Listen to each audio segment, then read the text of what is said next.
요한복음이 우리 예수님의 오심을 그리는 방식은 다른 복음서들과 다릅니다. 다른 복음서들은 주님의 오심에 있어 구체적인 역사적 사건들을 기술합니다. 마태복음과 누가복음은 구유에 누인 아기, 목자들에게 소식을 전하는 천사들, 동방박사의 경배, 헤롯의 학살을 피해 애굽으로 도망친 가족 등 우리 주님께서 태어나실 때 있었던 구체적인 여러 정황들을 쓰고 있습니다. 그러나 요한복음에는 예수님께서 오실 때의 구체적인 정황에 대한 것, 그리스도께서 어디에 태어나셨는지, 어떤 상황에서 태어나셨는지에 대해서는 기록하고 있지 않습니다. 요한복음이 관심을 가지고 있는 것은 예수 그리스도의 탄생의 영적인 의미, 신학적인 의미입니다. 요한복음은 1장 1절에서부터 영원부터 하나님과 함께 계신 말씀, 하나님이신 로고스에 대해 장엄하게 선언하고 로고스가 곧 창조주 하나님이시며 그 안에 생명이 있고 이 생명은 사람들의 빛이라고 말합니다. 인간은 영원한 빛이신 하나님을 자연이나 인간의 이성, 철학과 같은 작은 빛으로 비추려고 합니다. 그러나 작은 빛으로 큰 빛을 조명할 수는 없습니다. 오직 영원한 빛, 참빛이신 예수 그리스도를 통해 우리는 하나님을 볼 수 있습니다. 그런 의미에서 예수 그리스도는 빛이십니다.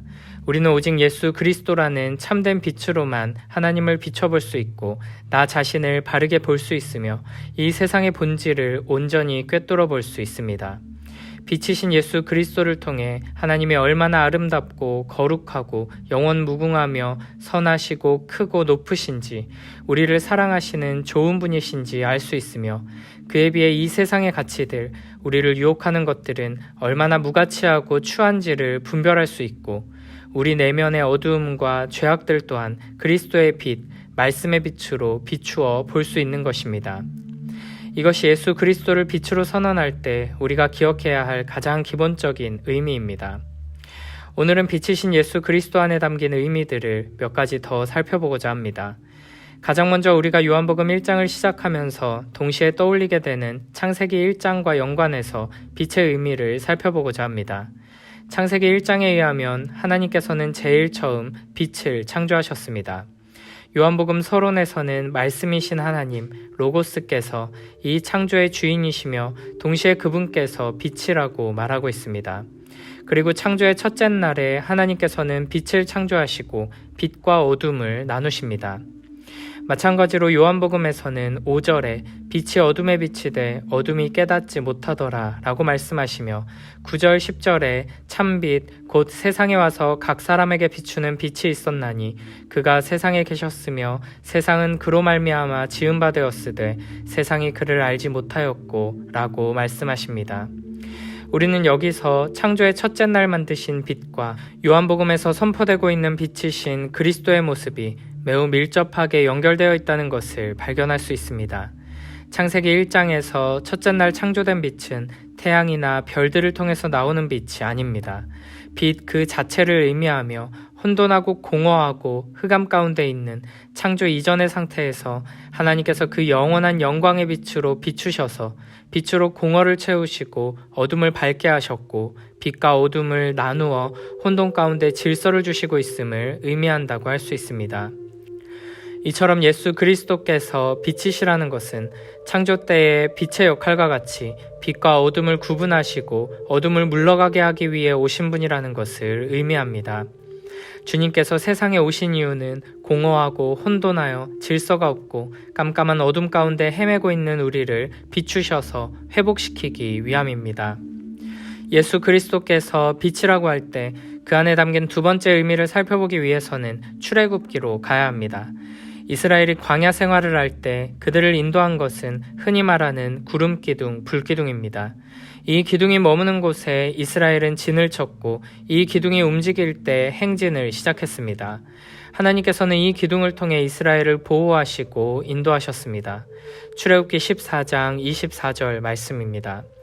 새벽에 여호와께서 불과 구름 기둥 가운데에서 애국 군대를 보시고 애국 군대를 어지럽게 하시며 아멘. 흔히 구름기둥, 불기둥이라고 말하니까 하얀 구름기둥과 시뻘건 불기둥 두 개의 기둥이 있었던 것으로 생각하기 쉬운데 사실은 하나의 기둥입니다. 구름기둥과 불기둥이 아니라 정확하게 말하면 불구름기둥 혹은 구름불기둥인 것입니다. 구름으로 된 기둥 속에 불이 있는 것으로 생각하면 됩니다. 이 불구름 기둥은 이스라엘 진 한가운데 있는 성막 위에 임해 있었습니다. 이스라엘 백성들은 이것을 통해 하나님께서 이스라엘과 지금 여기에 함께 계신다는 것을 알 수 있었습니다. 민수기 12장 5절 말씀입니다. 여호와께서 구름 기둥 가운데로부터 강림하사 장막문에 서시고 아론과 미리암을 부르시는지라 그 두 사람이 나아가매. 아멘. 신명기 31장 15절 말씀입니다. 여호와께서 구름 기둥 가운데에서 장막에 나타나시고 구름 기둥은 장막 문 위에 머물러 있더라. 아멘. 이렇게 성경은 이 구름 기둥이 바로 하나님의 임재를 나타내는 표시라는 것을 말씀하십니다. 여기에는 불이라는 말이 빠져 있고 그냥 구름 기둥이라고 되어 있지만 이 구름 기둥은 속에 불을 가지고 있었습니다. 그래서 환하게 빛나고 있었던 것입니다. 에스겔 1장 4절에서는 이렇게 말씀하십니다. 내가 보니 북쪽에서부터 폭풍과 큰 구름이 오는데 그 속에서 불이 번쩍번쩍하여 빛이 그 사방에 비치며 그 불 가운데 단 쇠 같은 것이 나타나 보이고. 아멘. 이스라엘 백성들에게 있어 가장 중요한 빛, 성경에서 가장 중요하게 다루고 있는 빛 중에 하나가 바로 이 영광의 구름을 통해 나타나는 빛이었습니다. 이스라엘 사람들은 이 영광 구름을 쉐키나 구름이라고 불렀고 여기에 임재하시는 하나님을 쉐키나의 영광이라고 불렀습니다. 쉐키나라는 말은 거주하다, 산다 라는 뜻을 가진 샤칸에서 왔습니다. 즉 쉐키나 구름이나 쉐키나의 영광이라는 말은 하나님께서 그들 가운데 함께 사시는 빛과 그로부터 나타나는 영광이라는 의미였습니다. 오늘 말씀에 보면 1장 14절에 이 히브리어 샤칸을 번역한 단어가 등장합니다.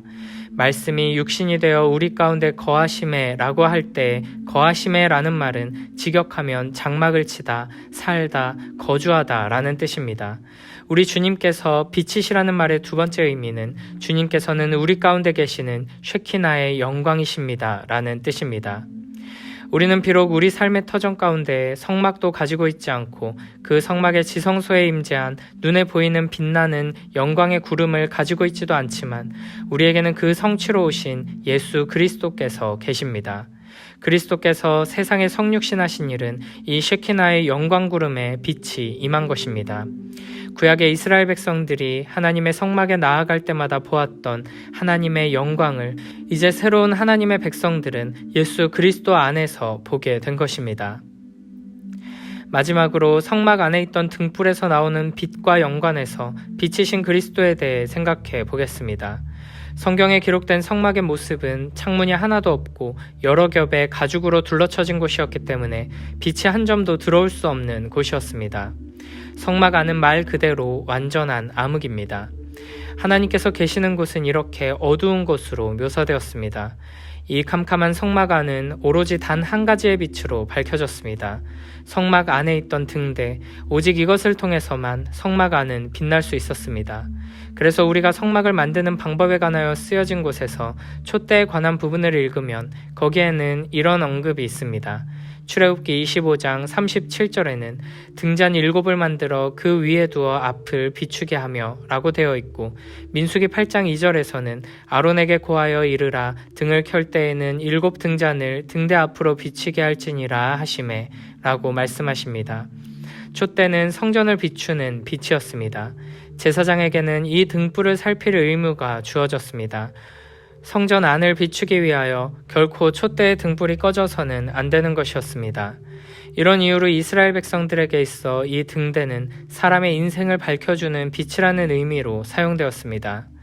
우리가 잘 아는 시편 119편의 말씀, 주의 말씀은 내 발의 등이요 내 길의 빛이니이다 라고 할 때 사용된 단어가 바로 성막 안에 있는 등대와 같은 단어입니다. 베드로서 1장 19절 말씀은 또 우리에게는 더 확실한 예언이 있어 어두운 데를 비추는 등불과 같으니 날이 새어 샛별이 너희 마음에 떠오르기까지 너희가 이것을 주의하는 것이 옳으니라 라고 하는데, 이 역시 하나님의 말씀이 성막 안의 등대로 묘사되어 있습니다.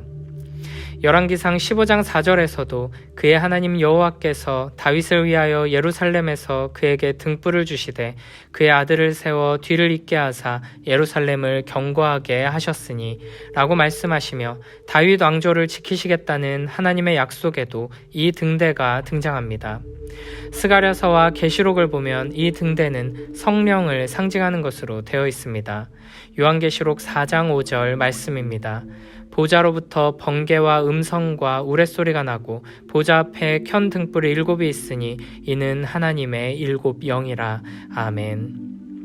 이렇게 성경 안에서 성막 안의 등대는 하나님의 백성들을 인도하는 빛이며 많은 경우 이 빛은 성령과 연관되거나 하나님의 말씀과 연관되어 나타나고 있습니다.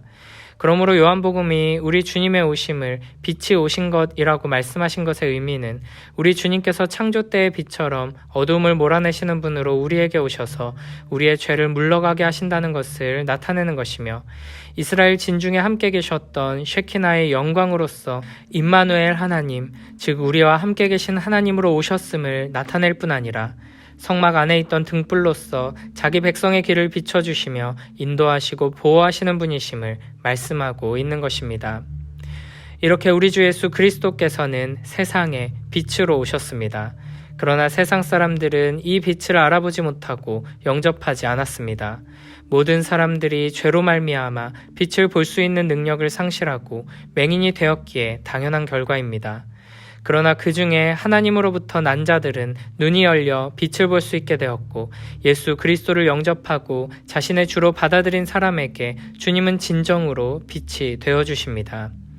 에베소서 5장 8절에서는 이렇게 말씀하십니다. 너희가 전에는 어둠이더니 이제는 주 안에서 빛이라. 빛의 자녀들처럼 행하라. 아멘. 맹인들은 이 빛을 보지 못합니다. 그러나 우리는 거듭나는 은혜를 힘입어 빛의 자녀가 되었습니다.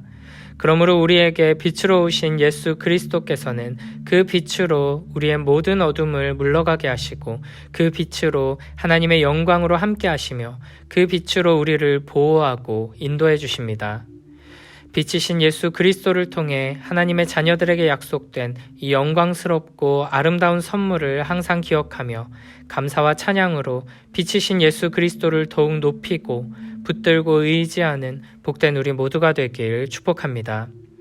그 빛으로 우리의 죄와 어둠을 비춰주시고 우리를 통해 이 세상을 비추게 하시며 우리의 걸음걸음을 인도하시는 주님을 경험하며 살아가는 복된 우리 모두가 되길 축복합니다.